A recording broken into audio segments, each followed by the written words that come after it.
مفتی صاحب رمضان کے روزے کون لوگ چھوڑ سکتے ہیں؟ روزہ چھوڑنا کب جائز ہے؟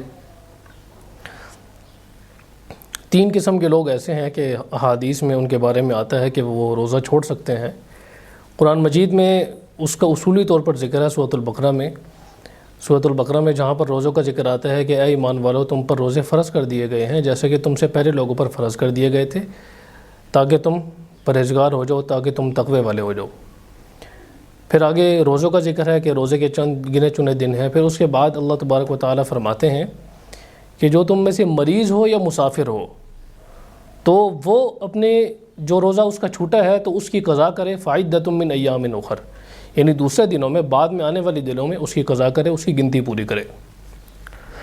تو قرآن مجید میں اصولی طور پر ذکر آتا ہے، ایک تو مریض کا ذکر آتا ہے، دوسرا مسافر کا ذکر آتا ہے۔ احادیث میں جامع ترمذی میں روایت ہے، ابو داؤد میں روایت ہے، اسی طرح اور بھی دیگر کتابوں میں روایات اس طرح کی ہیں کہ اس میں آپ صلی اللہ علیہ وسلم نے مریض کو یعنی روزہ اس پہ سے معاف فرمایا ہے، یعنی وہ بعد میں قضا کرے گا روزے کی، اور اسی طرح مسافر ہے اس سے بھی فرمایا ہے کہ وہ روزے کی بعد میں قضا کر لے گا، کیونکہ مسافر مشکل ہوتی ہے، اسے دقت ہوتی ہے۔ اور اسی طرح دودھ پلانے والی عورت ہے، اس کو بھی مریض کے اندر شمار کیا گیا ہے۔ تو آپ یہ دیکھیں جو دین ہے اتنا آسان ہے اور اتنا آسان اس پر عمل کر رہے ہیں کہ جو بندہ مشکل ہو اور اس کو اس طرح کی مشکل ہے کہ وہ روزہ رکھے گا تو اس کے بیمار ہونے کا اندیشہ ہے یا اس کے جان جانے کا اندیشہ ہے۔ مسافر ہے کیونکہ گرمیوں میں روزے آتے ہیں آج کل، تو مسافر ہے، سفر کرتا ہے، دھوپ میں گرمی لگتی ہے، پیاس لگتی ہے، اس حالت میں تھکاوٹ بھی ہوتی ہے، تو اس حالت میں وہ روزہ رکھے گا تو اس سے بیمار ہونے کا اندیشہ ہوتا ہے۔ اس کا سفر میں ویسے ہی انسان بیمار ہو جاتا ہے، تو روزہ آپ رکھیں گے ڈی ہائیڈریشن ہوگی اور زیادہ آپ کو، تو اس سے پھر اور زیادہ بیمار ہونے کا اندیشہ ہوتا ہے سفر کی حالت میں۔ تو اس وجہ سے مسافر سے بھی روزہ معاف کر دیا گیا ہے۔ مریض ہے تو مریض ایسا ہے کہ اگر وہ روزہ رکھے گا تو اس سے اس کا مرض اور بڑھ جائے گا۔ تو اس طرح کی کئی بیماریاں ہو سکتی ہیں، لیکن آج کے دور میں دیکھنا یہ ہے کہ ڈاکٹرز خود اب یہ بات کرتے ہیں، میڈیکل میں خود یہ بات کی جاتی ہے کہ کئی بیماریوں کا علاج ہے روزہ رکھنا، جو انسولین ریزسٹنس ہے، اسی طرح آپ کی اور کولیسٹرول ہے، اور بھی اس طرح کی جتنی بھی بیماری ہیں، تو اس میں وہ یہ بات کرتے ہیں کہ جو میجر آپ کی ڈیزیز ہیں آپ کی باڈی میں آج کے دور میں جو پیدا ہو رہی ہیں یا گرو ہو رہی ہیں، تو اس کے لیے میڈیکل جو اسپیشلسٹ ہیں وہ یہ کہتے ہیں کہ سب سے بہترین فاسٹنگ ہے، انٹرمیڈیٹ فاسٹنگ کہتے ہیں اسے، لیکن اس کے اندر پانی کو وہ لازمی جز کہتے ہیں۔ لیکن بہرحال وہ یہ بات کرتے ہیں کہ رمضان کا ایک ایسا مہینہ ہے کہ اس مہینے میں اگر 30 دن سال میں آپ فاسٹنگ کرتے ہیں تو اس سے آپ کے جسم کے اندر کینسر کے سیل وہ گرو نہیں ہوتے ہیں، وہ آپ کا جسم خود ہی انہیں مارنا شروع کر دیتا ہے، خود ہی انہیں کھانا شروع کر دیتا ہے۔ تو اس وجہ سے وہ یہ کہتے ہیں کہ اگر آپ سال میں 30 دن روزے رکھیں گے تو کئی بیماریاں آپ کے قابو میں رہیں گی، لیکن کئی بیماریاں ایسی ہوتی ہیں کہ اگر انسان کھانا پینا چھوڑے تو اور زیادہ بیمار ہو جاتا ہے۔ جیسے کوئی بندہ ہے، اس کو زخم ہوا ہے اور کوئی بڑا زخم ہے یا کوئی آپریشن ہے کسی کا،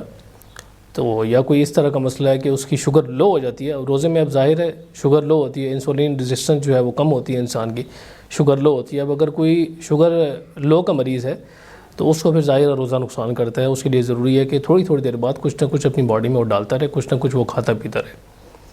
تو یہ بھی میجر مسئلہ ہے، تو اس وجہ سے وہ روزہ اگر چھوڑتا ہے تو چھوڑ سکتا ہے، مریض کے حکم میں ہے۔ اور اسی طرح دودھ پلانے والی عورت ہے وہ بھی روزہ چھوڑ سکتی ہے،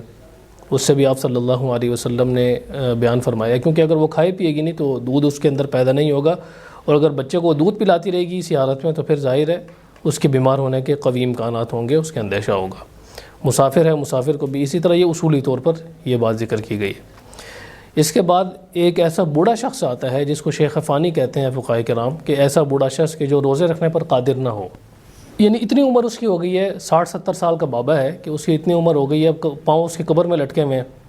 روزہ رکھے گا تو بیچارہ ویسے ہی جلدی موت کا فرشتہ اس کے پاس آئے گا،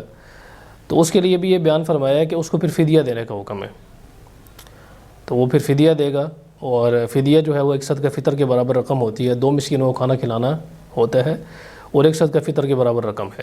یعنی یہ شیخ فانی بوڑھا شخص اور ایسا مریض کہ جس کا مرض ٹھیک ہونے کا امکان ہی نہ ہو،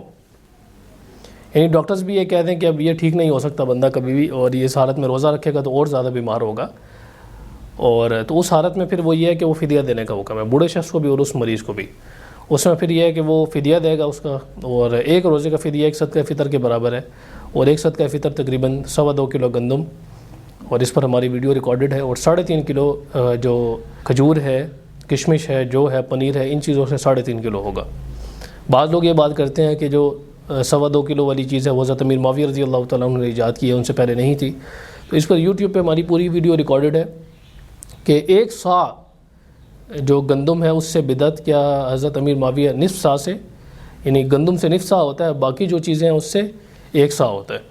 تو نصف سا کی جو بدعت ہے وہ کیا حضرت امیر معاویہ رضی اللہ تعالیٰ عنہ نے جاری کی ہے یا ان سے پہلے بھی چلی آئی ہے؟ تو اس کے اندر ہم نے ساری روایات ڈسکس کی ہیں۔ حضرت عمر رضی اللہ تعالیٰ عنہ کے دور میں بھی تھی، اور اسی طرح آپ صلی اللہ علیہ وسلم کے دور میں بھی تھی۔ ابو داؤد کی روایتیں ہیں، صحیح مسلم کی روایتیں ہیں۔ تو آپ وہ ویڈیو آپ کو یوٹیوب پہ مل جائے گی، آپ لکھیں کہ اس میں روزے کا فدیہ یا روزے کا جو فدیہ، اس پر آپ مفتی ریحان خان لکھیں گے، وہ ویڈیو آپ کے سامنے آ جائے گی۔ تو اس کے اندر ہم نے یہ ساری چیزیں ذکر کی ہیں۔ بہرحال جو ایسا شخص جو روزہ رکھ سکتا ہو، بعد میں ٹھیک ہو سکتا ہو، تو روزہ چھوڑ کے وہ آئندہ روزہ رکھے گا، اور جو روزہ ابھی نہ رکھ سکتا ہو اور آئندہ بھی رکھنے کی امید نہ ہو، بوڑھا شخص ہے، کوئی ایسا بیمار ہے جس کی بیماری ٹھیک ہونے کا اندیشہ نہ ہو، یعنی اس کے کوئی امکانات نہیں ہیں اس کی بیماری ٹھیک ہونے کے، تو پھر وہ فدیہ دیں گے۔